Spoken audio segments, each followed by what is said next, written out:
পরবর্তীতে এই আহত এবং যারা নিহত হয়েছেন আপনারা কি তাদেরকে নিয়ে গিয়েছিলেন কেন হসপিটালে? একজন তো জায়গায় দেয় আর দুইজন হাসপাতালে, একজন হাসপাতালে নিয়ে মারা গেছে আর একজন হাসপাতালে মানে আইসিইউর মধ্যে।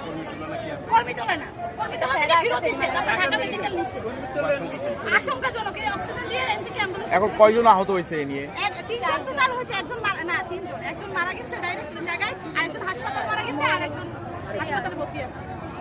তার মানে দুইজন মারা গেছে, একজন গুরুতর আহত, তিনজন আহত। মানে হাতের রক ছিঁড়ে গেছে, মাজার পড়তে গাড়ি গেছে, পড়ে গেছে নিচে, সেই গাড়িটা ধরে নাই।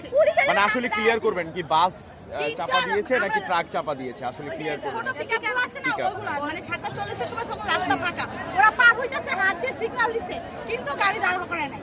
গাড়িটা দাঁড় করে না, যখন ওকে দুইটারে মাইরা দিছে, ও পড়ে গেছে নিচে, বসে পড়ছে ওর গাড় পার করতে গাড়ি। আসলে মূলত অ্যাক্সিডেন্ট কি এই রোডে হইছে নাকি সামনে হইছে? সিসি ক্যামেরাতে টানতে বলছি, গাড়িটা ধরতে বলছি, ও লোকটা ধরতে বলছি, পুলিশ যদি ধরতো, সিসি ক্যামেরা কোনো নাই, পুলিশ আউগই না।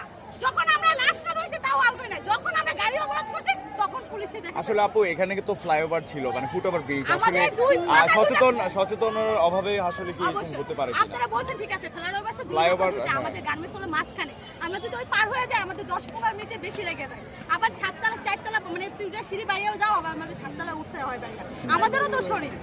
আর আমাদের 1 মিনিটে 7টার 1 মিনিট বেশি হয়ে গেলে আমাদের লেট উঠায়। 3 দিন লেট হলে আমাদের 1 ঘন্টা ওভারটাইম কাটে, আমাদেরও তো চলা লাগে।